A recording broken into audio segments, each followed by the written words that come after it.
আসসালামু আলাইকুম প্রাণপ্রিয় চাকরিপ্রার্থী ভাই ও বোনেরা, আশা করি আপনারা সকলে ভালো আছেন। আমিও ভালো আছি। ভূমি রেকর্ড ও জরিপ অধিদপ্তর ভূমি ভবনে কিন্তু 3000+ একটি নিয়োগ বিজ্ঞপ্তি প্রকাশ করে। এর মধ্যে কিন্তু সপ্তাহে লাস্টের ক্যাটাগরি পদ চেয়ারম্যান পদ। আজকের ভিডিওতে আলোচনা করব চেয়ারম্যানের পদের পরীক্ষা আসলে কবে হবে, আর সেই পদের জন্য আপনারা যারা পরীক্ষার্থী রয়েছেন তারা কি বিষয়ে পড়াশোনা করবেন, তাদের প্রমোশন তাদের পদোন্নতি হয় কিনা, এবং তাদের আসলে চাকরি হওয়ার পর পোস্টিং কোথায় হবে, তাদের কাজের বিবরণ সহ খুঁটিনাটি সকল প্রশ্ন বিষয় কিন্তু আলোচনা করবো আজকে এই ভিডিওতে। তাই ভিডিওটা একটু বড় হতে পারে, যেহেতু অনেকগুলো বিষয় নিয়ে আলোচনা করব। ভিডিওটা আপনারা শুরু থেকে শেষ পর্যন্ত দেখবেন, সকল বিষয় তথ্য জানতে পারবেন। তার আগে পুরনো একটা কথা, যদি আমার ইউটিউব চ্যানেলে আপনারা নতুন হয়ে থাকেন অবশ্যই আমার ইউটিউব চ্যানেলটা সাবস্ক্রাইব করে রাখেন। ফেসবুক পেজ থেকে যদি আপনারা নতুন হয়ে থাকেন ফলো করে রাখবেন। আর আপনাদের যে কোনো বিষয়ে জানার যদি প্রয়োজন হয় কমেন্টস বক্স তো আছে, কমেন্টস করতে পারেন। এখন এই যে ভূমি রেকর্ড ও জরিপ অধিদপ্তর ভূমি ভবনের যে নিয়োগ বিজ্ঞপ্তিটা প্রকাশ করছিল, এইখানে যে সবার লাস্টে যে পদটি রয়েছে চেয়ারম্যান পদ। এখন আজকে হলো পরীক্ষার আপডেট পর্ব 2, কারণ গত পর্বে আলোচনা করছিলাম অফিস সহক পদ নিয়ে, আজকে হলো চেয়ারম্যান পদ নিয়ে। এখন এইখানে কিন্তু 145টি শূন্য পদ ছিল, যেখানে মাধ্যমিক পাশে আবেদন করতে পারছেন কয়েকটি জেলা ব্যতীত কিন্তু আবেদন করতে পারছেন। এখানে 20 নম্বর গেট 8,250 টাকা থেকে 20,010 টাকা।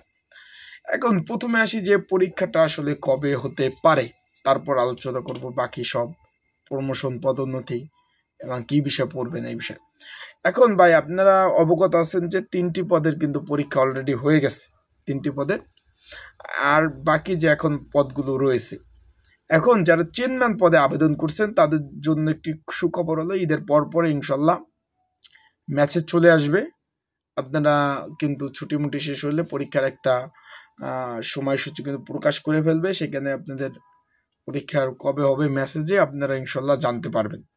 সেই ক্ষেত্রে আপনাদের প্রিপারেশন নিতে থাকেন, পড়তে থাকেন। কিন্তু কী কী বিষয় পড়বেন, এখন এই চেয়ারম্যানের পদের জন্য কিন্তু একটি সংক্ষিপ্ত সাজেশন তৈরি করা হয়েছে, যেটার মধ্যে এই যে ভূমি রেকর্ড ও জরিপ অধিদপ্তর বিভিন্ন সালে যে পরীক্ষা হয়েছিল বিভিন্ন পদে, সেটার সম্পূর্ণ প্রশ্ন এবং সমাধান সহ দেওয়া আছে, এবং বিভিন্ন একবারে যেগুলো আসবে সেই মোতাবেক কিন্তু প্রশ্নগুলো দেওয়া আছে। যদি আপনারা যারা চেয়ারম্যান পদে পরীক্ষার্থী রয়েছেন তাদের প্রয়োজন হয়, স্ক্রিনের উপর যে হোয়াটসঅ্যাপ নাম্বারটা দেখতেছেন, এই হোয়াটসঅ্যাপ বাংলা লিঙ্ক নাম্বারে আপনারা কিন্তু যোগাযোগ করতে পারেন। যোগাযোগ করে ইনশাল্লাহ আপনারা পড়তে পারেন।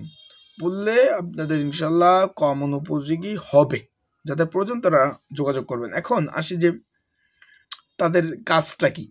ভাই চেয়ারম্যানের মূলত কাজটার বিষয় হলো, আপনারা অবশ্যই খেয়াল রাখবেন যে আপনাদের ভূমি অফিসে যে আমিন থাকে, যে সার্ভেয়ার থাকে, তাদের সাথে যে দেখবেন যে একজন লোক থাকে যে ফিতা ধরে পরিমাপ করার জন্য সহযোগিতা করে, একজন সার্ভেয়ার যে আমিন থাকে তার অ্যাসিস্ট্যান্ট কিন্তু থাকে। সেই অ্যাসিস্ট্যান্টের সহযোগী হিসাবে কিন্তু একজন চেয়ারম্যান কাজ করে থাকে। মূলত সহযোগী হিসাবে সে কাজ করবে। তার কাজ হবে সেটেলমেন্ট অফিস, উপজেলা এবং জেলা পর্যায়ে সেটেলমেন্ট অফিস, সেখানে মূলত একজন চেয়ারম্যানের পোস্টিং হবে। আশা করি বুঝতে পারছেন। এবং তাদের বেতন 8,250 টাকা থেকে 20,010 টাকা, এই বেতন ক্যাটাগরিতে বেতন পাবে। এবং তাদের প্রমোশন ধরতে গেলে নাই বলতে চলে, যেহেতু 4র্থ শ্রেণীর কর্মচারী। এখন যারা চাকরি নেবে সেটা আপনাদের উপর নির্ভর করে। আর অবশ্যই চাকরিটা ভালো আছে অবশ্যই আপনারা নিতে পারেন। সেক্ষেত্রে প্রিপারেশন নেন, পড়াশোনা করেন। আপনাদের সাজেশন যাদের প্রয়োজন আছে, স্ক্রিনের উপর হোয়াটসঅ্যাপ নাম্বার আছে, সেই নাম্বারে যোগাযোগ করে আপনারা সাজেশন নিয়ে পড়তে পারেন। আজকে ভিডিওটা এই পর্যন্তই। পরবর্তী নতুন ভিডিও নিয়ে আসবো। ভালো থাকুন, সুস্থ থাকুন। আসসালামু আলাইকুম।